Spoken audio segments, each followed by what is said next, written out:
time we have these equations, and that is expressions of stress in relation to strength, or vice versa. We can do either way.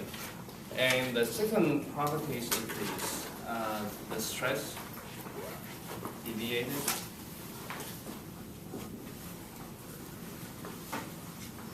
and we define it as the unit count, and that definition is simply the tau ij and minus the tau 11 plus q2 plus 33 and divided by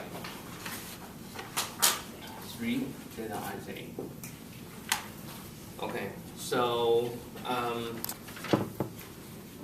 that's the definitions, and then for this one we can see what happened here. And so here we can introduce these numbers here, tau ij from that one, I1, and delta ij and plus 2 mu, and epsilon ij, and minus for this one, for these quantities here we can see I1 by definition is tau 11 plus tau 22 plus tau 33. This is the first stress invariant. And so with this definition, then last time we have from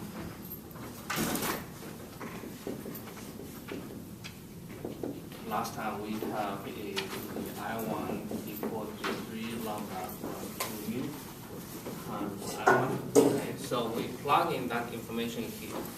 So basically this is equal to 3 and 3 lambda plus 2 mu and times I1 and delta ij. Okay. So we put everything here and do these things carefully. This one you can get is minus q mu and I1 delta ij plus 2 mu.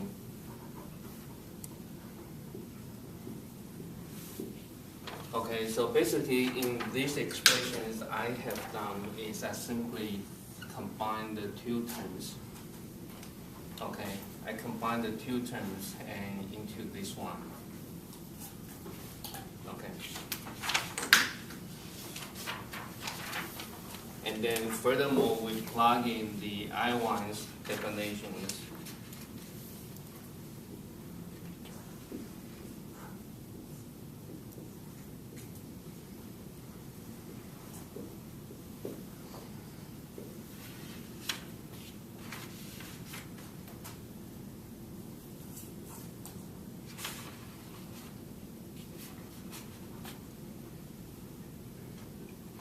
Okay. So under these situations, if you still remember what is these terms, this term actually is what we have defined. We call the strain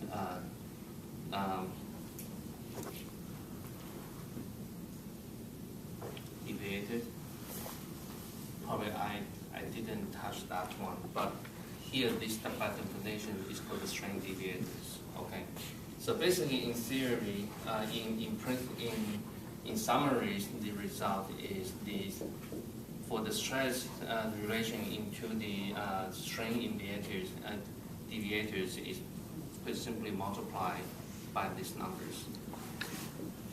Okay, simply it's by this number.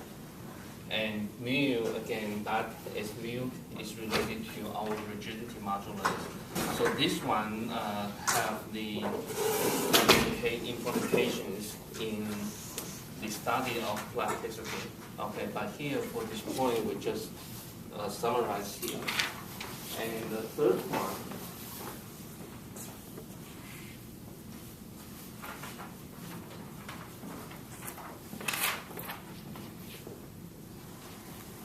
the third properties is from this one. I want to express Ij is an equivalent, but since we do the inverse to these equations, this one is equal to minus lambda and 2 mu 3 lambda plus 2 mu, and delta ij, and I1 plus 1, 2 mu, and tau ij. Okay. Depends on, let me call this is equation 2.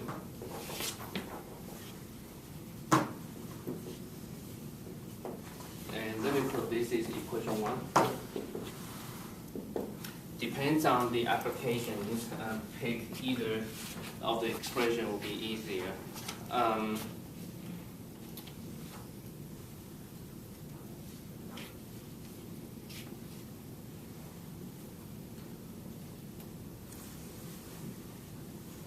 So this one, the reason we have this one. So here this is, we can obtain directly from equation 1 and do a very simple algebra. So from equation 1, simply is this. I move the first term to the left-hand side, then I divide the whole terms by 2 mu first.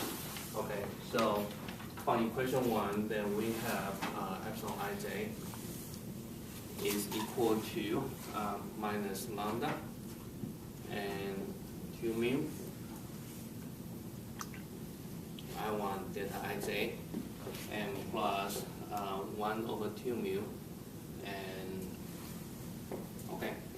So that's the first result, and it's very easy algebra applied to equation 1. Then the follow-up is this. We have this one be replaced by this equation, and so I1 here simply equal to I1 divided by 3 lambda plus 2 mu. Okay, we simply introduce this term to here, then you can obtain this one. Okay, so here is a very simple algebra here. For the first point, I want to relate lambda mu to our engineering notations, Young's modulus, Poisson ratio, and rigidity modulus. Okay. So for the first one, here we can try is this. Using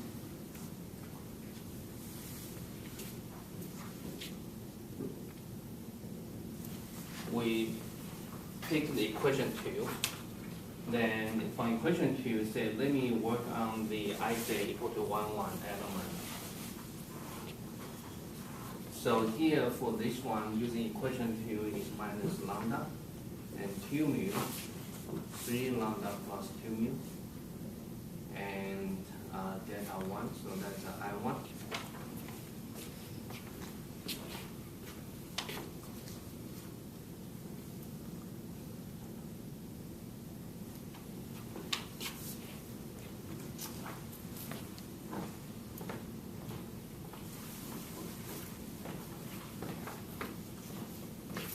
Let me replace I1 equal to 1, 1 plus 2, 2 plus 3, 3. And then the second term basically is 1, 1. Okay. So for equation 2 and picking ij equal to 1, 1 into our expression here.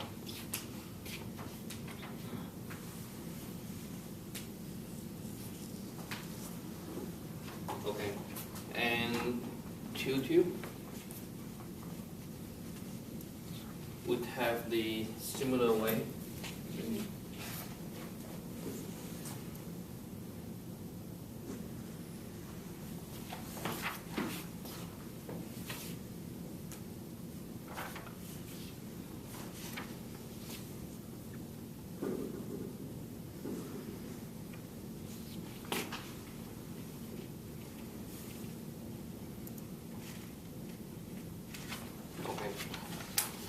So this is the general expressions. And from here, let us do kind of the symbolic or virtual experiments. For spatial conditions, for unit axial loading conditions. Okay, uniaxial loading condition could be like this. So say if this is certain specimens, and then if we would pick, for example, this is our x direction, y direction, z directions. Okay. Sorry, one directions. 1, 2, 3 directions. Uniaxial loading simply is this. We apply a loading in one direction only. Okay, so that is this case. So for this situation, then we have is this. We expect only have stress in one directions.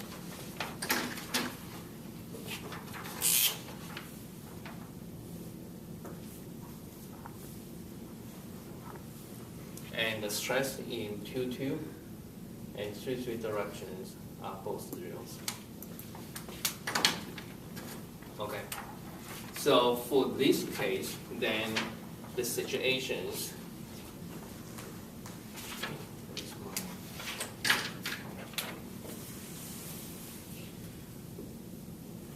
then the strength epsilon 1 will become, in this way we simply plug in, so making the whole things equal to 0, so that will becomes 2 mu 3 lambda plus 2 mu.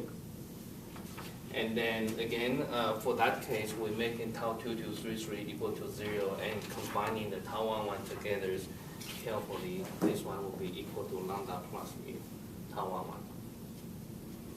And epsilon 2 equal to, again, we knock out the 2 to 3 equal to 0, so equal to 3 will be equal to minus lambda, and 2 mu, 3 lambda plus 2 mu, and tau 1.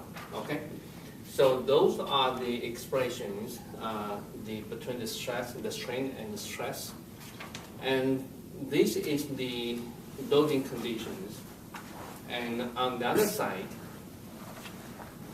per our definition of the engineering elastic constants, we know for this case, we know the tau 1 we can relate it to, say, strain in the loading directions basically is corresponding to stress divided by Young's modulus. That's what we know, right? That's one, because here if we have the loading condition, this is strain, this is stress, and we know the loading curve will be like this. In elastic domain, we define the curve, the slope simply equal to Young's modulus. So that is our definition. So compared to this one,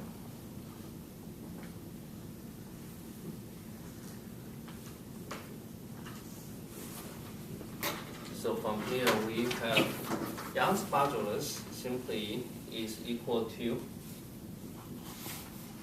mu 3 lambda plus 2 mu, and then lambda plus mu.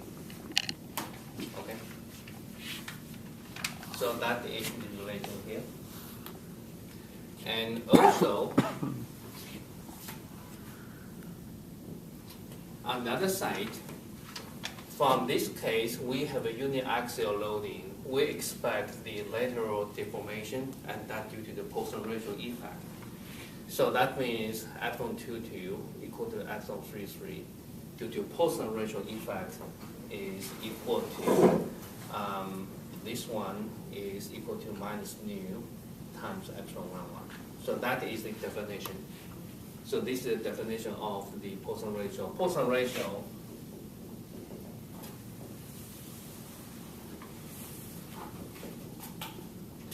by definition is the lateral strain divided by the axial strain, and taking into the amount, the strain, lateral strain is contraction, so this in nature is negative, so we artificially put a minus here to make whole things positive. Okay, so that is this case. So from here we versus epsilon 2 3, 3 equal to minus mu epsilon 1, 1. Okay, so compare with everything, then we can have the Poisson ratio defined is by lambda and 2 lambda plus mu. Okay, questions? Going back a couple equations, then E11 equals the 2 in the denominator there. I just want to make sure I understand correctly. It's not supposed to be there. It gets canceled out by the... They're supposed to be right. So basically this one, you have the 2 times 0, adding the 2 terms together. Okay. But so in the E that you have there for the definition of E, you lost the 2. And I just want to... So one more to the right from there.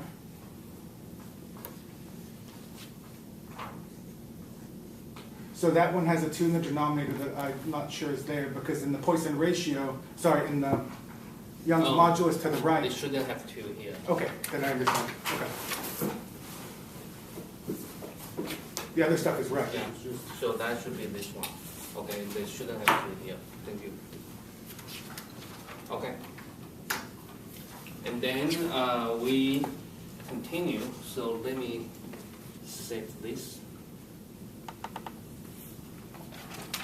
Okay, so now for pure torsion conditions, then that means, for example, we let tau to 3 equal to certain constant, and then other tau ij equal to 0. Then we see these conditions here.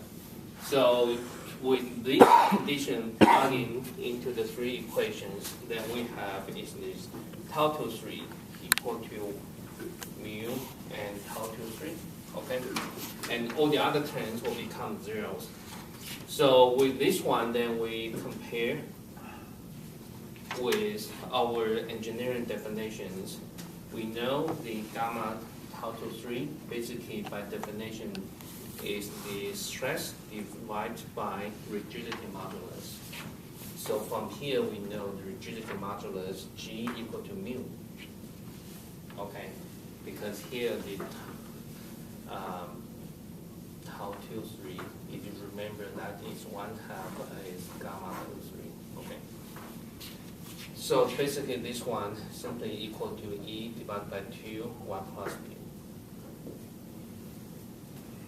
Okay, so from this simple, I would say virtual loading conditions, we can have these kind of things come up. So max, we can have these sections.